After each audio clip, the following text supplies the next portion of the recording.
सुप्रभात बच्चों। कल हमने स्वास्थ्य संपदा इस पाठ को पढ़ा है।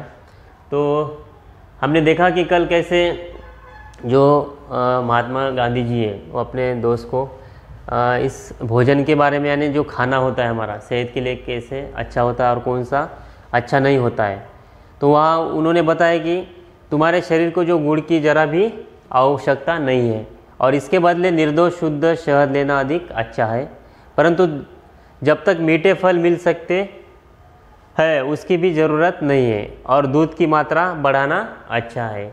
तो ये उन्होंने यहाँ पे बताया कि अगर आपको शुद्ध शहद लेना अधिक अच्छा है, लेकिन उसके बदले अगर आपको मीठे फल मिल सकते हैं तो उसकी भी ज़रूरत नहीं है, लेकिन उसके बदले आपको दूध की जो मात्रा है वो बढ़ानी चाहिए। यहाँ तक देखा था हमने पाठ। इस पाठ को हम आगे और भी देखने वाले। देखो, जैतून के तेल की जगह मक्खन लेते हो ये ठीक है। मक्खन में जो विटामिन होते हैं वे जैतून के तेल में नहीं होते। अब देखो, जैतून के तेल की जगह क्या लेना चाहिए? मक्खन लेना चाहिए। ये ठीक है, क्योंकि मक्खन में जो विटामिन होते हैं वे जैतून के तेल में नहीं होते। इसे ऑलिव ऑयल भी कहते हैं जैतून को। तो एक वन औषधि है। तो इसमें हमें क्या लेना है? मक्खन लेना चाहिए, क्योंकि मक्खन में जो विटामिन होते वे जैतून के तेल में नहीं होते। साग में हरी सब्जी होनी चाहिए। साग में हरी सब्जी होनी चाहिए। आलू वगैरह लगभग रोटी का स्थान लेते हैं। आलू वगैरह क्या है? रोटी का स्थान लेते हैं। इनमें स्टार्च होता है। तुमको स्टार्च की कम से कम ज़रूरत है और जितनी होगी वह ये सब गेहूं से पूरी हो जाती है। अब देखो, अब जैसा आपका शरीर है उसके हिसाब से आपको जो भोजन है वो खाना चाहिए, लेना चाहिए, और जिसकी ज़रूरत नहीं उसे आपको खाने की ज़रूरत नहीं, ऐसे वो बता रहे। तो देखो, अब जो आलू है ये रोटी का स्थान लेते हैं और इसमें स्टार्च होता है। तुमको स्टार्च की कम से कम ज़रूरत है और जितनी होगी वह सब क्या है? गेहूं से आपको पूरी हो जाती है, इसलिए आपको इस आलू की ज़रूरत नहीं है। मक्खन दूध काफ़ी है। अब देखो, मक्खन और दूध क्या है आपके शरीर के लिए, स्वास्थ्य के लिए काफ़ी है। इसके घटाने बढ़ाने का आधार वजन के ऊपर है। अब देखो, इसके घटाने और बढ़ाने का आधार क्या है? वजन के ऊपर होता है। वजन के स्थिर हो जाने तक और हजम होता रहे तब तक आपको मक्खन की अथवा दूध की या दोनों की मात्रा बढ़ाते जाना चाहिए। अब देखो, वजन के स्थिर हो जाने तक और हजम होता रहे, और जब तक क्या है? मक्खन की अथवा दूध की या दोनों की जो मात्रा बढ़ाते जाना आपके लिए अच्छा है। तरकारियों में लौकी तथा भिन्न भिन्न प्रकार की सब्जियां, फूल गोभी, पत्ता गोभी, बिना बीज की सेम, बैंगन, इन सब्जी की गिनती अच्छी हरी भरी सब्जियों में होती है। अब देखो, अच्छी हरी भरी सब्जियों में किसकी गिनती होती है? आपको ऐसे प्रश्न पूछने पर आपको ये लिखना चाहिए, तरकारियों में लौकी तथा भिन्न भिन्न प्रकार की सब्जियां, फूल गोभी, पत्ता गोभी, बिना बीज की सेम, बैंगन, इन सब की जो गिनती है ये अच्छी भरी सब्जियों में होती है। गेहूं का आटा चौकर मिला होना चाहिए। गेहूं का आटा चौकर मिला होना चाहिए। चौकर यानी पिसा हुआ।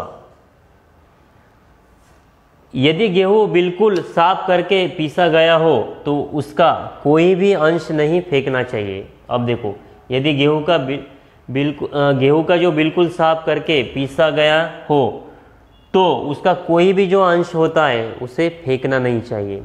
वो जो पूरा जो गेहूं का आटा होता है उसे लेना चाहिए खाने में, या जो हम रोटी बनाते हैं उसमें, उसका कोई भी अंश हमें फेंकना नहीं चाहिए।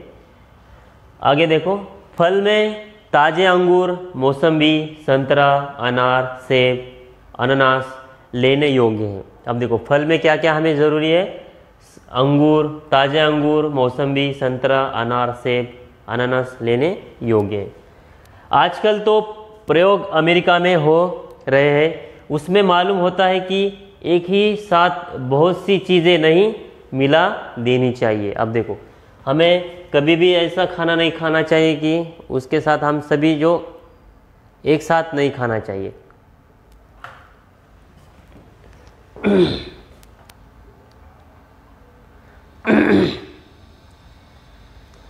जो आजकल अमेरिका में जो प्रयोग हो रहे हैं, इसमें ये मालूम हो गया है कि एक ही साथ बहुत सी चीज़ें नहीं मिला देनी चाहिए, अलग अलग हमें खाना चाहिए।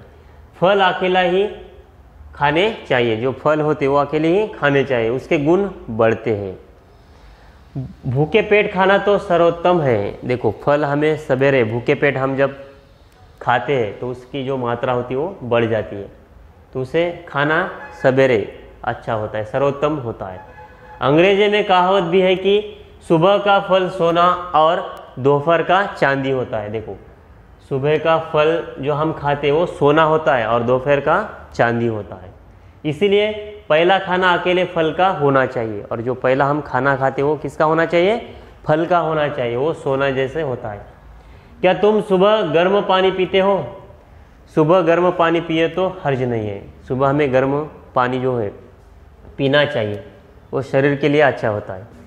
तुमको 24 घंटे खुली हवा में रहने की इजाज़त मिल सकती हो तो लेनी चाहिए।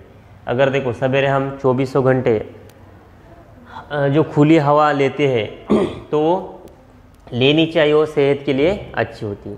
तो यहाँ आपको दिखाई दे रहे कि अलग अलग यहाँ पे फल सब्जियाँ दिखाई दे रहे हैं, ये सभी ताज़े, यहाँ पे दूध भी दिखाई दे रहा है, तो ये स्वास्थ्य के लिए सभी अच्छे हैं, इसे हमें खाना चाहिए। आगे देखो, खुली हवा में रोज़ धीरे धीरे प्राणायाम कर सको तो अच्छा है। देखो, जैसे कि यहाँ पे दिखाया गया है कि ये लड़के खुली हवा में कैसे प्राणायाम कर रहे हैं, ये शरीर के लिए, हमारे स्वास्थ्य के लिए अच्छा होता है। रात की सर्दी से डरने की बिल्कुल ज़रूरत नहीं है। आपको रात की जो सर्दी होती है उससे डरने की बिल्कुल ज़रूरत नहीं है। कंबल गले तक अच्छी तरह ओढ़ लिया हो और सिर तथा कान पर कपड़ा लपेट लो तो फिर कोई हानि नहीं है। देखो, सर्दी के लिए बचने के लिए हमें क्या करना है? जो कंबल होती है, जो पूरे सिर को और कान को ऐसे ढककर बंधा जाता है, उससे होती जो हवा होती, ठंडी हवा, वो हमारे कान के अंदर नहीं जाती है और उससे हम सर्दी से बच सकते हैं। तो कंबल गले तक अच्छी तरह ओढ़ लिया हो और सिर तथा कान पर कपड़ा लपेट लो तो फिर कोई हानि नहीं है। 24 घंटे शुद्ध से शुद्ध हवा श्वास के लिए यानी फेफड़ों में जाए, यह अति आवश्यक है। जो शुद्ध हवा होती है सवेरे, वो हवा हमें क्या करना है? श्वास यानी लेना है और वो फेफड़ों में जाए, यह अति आवश्यक है। सुबह की जो धूप सहन हो सके तो इस तरह शरीर को खुली हवा में जितना खुला रख सको उतना रखना चाहिए। जो सुबह की जो धूप होती है वो हमारे शरीर पर, यानी शरीर को खुली हवा में जितना खुला रख सको उतना रखना चाहिए, वो धूप हमारे शरीर पर गिरनी चाहिए। माधव जी की गाड़ी तो ठीक चल रही है, वहाँ जो साथी रहते हो और जो आवे सो हम तीनों का यथा योग्य आशीर्वाद पावे। जो तुम्हारे साथ जो दोस्त है, मित्र है, साथी है, उनको सभी को मेरा यथा योग्य आशीर्वाद पावे। और जो तुम्हारा माधव जी है, उसकी तो गाड़ी ठीक चल रही है, यानी उसका सभी जो कामकाज है वो ठीक चल रहा है, और सभी दोस्त को यहाँ पे उन्होंने आशीर्वाद दिए, यहाँ पे बापू के आशीर्वाद। तो ये ऐसे स्वास्थ्य संपदा, ये जो पाठ आज हमने देखा, यहाँ पे कैसे जो प्राणायाम कर रहे हैं यहाँ पे जो सवेरे खुली हवा में, तो ऐसे आपको प्राणायाम करना है। ठीक है, तो ये पाठ आपको फिर से एक बार पढ़ना है, ठीक है, और इस पर जो स्वाध्याय मैं आपको अगले वीडियो में दे दूँगा। ठीक है, ओके।